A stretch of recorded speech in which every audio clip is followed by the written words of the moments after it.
Hello football fans, welcome back to Center Circle. Continuing our Hero Indian Super League series, we are here with the biggest and the most awaited derby of the season between SC East Bengal and ATK Mohun Bagan that was held at Tilak Maidan Stadium. For the 380th derby between the two sides, both coaches fielded their strongest possible 11, barring the injury issues, especially for East Bengal. Let's dive right into our take on the game proceedings and strategic ploys of this encounter.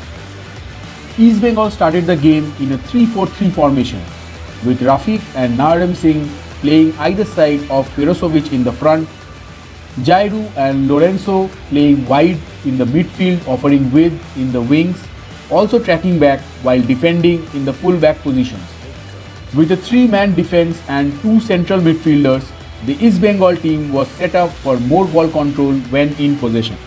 ATK Mohun Bagan kicked off in a 4-3-3 formation, with Kauko and Bomos playing either side of Roy Krishna up front, although starting with a three-man midfield, Liston Colasso and Manveer Singh offering width from the midfield positions, while Kauko and Bomos dropped back as interiors.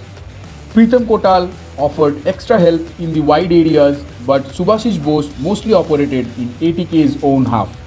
In the first quarter of the first half, East Bengal did not apply any pressure in the mid-block and sat back low when ATK Mohun Bagan progressed. This cost them deeply as ATK played with wide wingers and stretched the East Bengal defense. ATK Mohun Bagan was allowed to play clean passes across the field. With a three-man defense already stretched, the high-position fullbacks were out of position quite often by the quick runs of ATK wingers. It was too easy for ATK Mohun Bagan forwards to thread the ball in between the stretched defense line of East Bengal. While attacking, ATK changed their form to a 3-2-5 formation with Colasso and Manveer donning the wing, Bomos and Kauko playing closer to the centre forward Roy Krishna. When defending, ATK Mohun Bagan pressed on the heavy touches of the opposition. Their front line's intelligent pressing forced East Bengal to go long too often to move the ball from defense to attack or even midfield. ATK kept proper shape all the time and gave very little to East Bengal to work with. While progression, East Bengal tried to play long balls to the wide areas and central zones, but nothing from the East Bengal team were effective. After a rampant first half, ATK Mohun Bagan saw themselves 3-0 up within 24 minutes.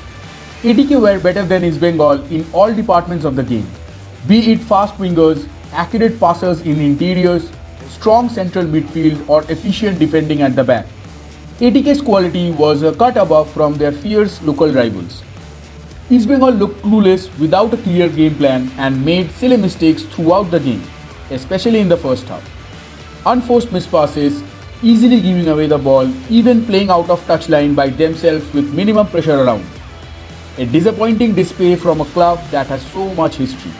Such a historical derby in India ended in a very one-sided encounter with Antonio Habas's ATK Mohun Bagan thumping their authority over their eternal rivals. This will definitely boost their moral support going forward. On the other hand, Manolo Diaz have to come up with fresh ideas if East Bengal want to compete in this league. Given the competition all around, they are way behind right now. Going forward with the league, we will hope for a much closer encounter next time around. Thanks for watching this video and please share your opinions about the match in the comment section.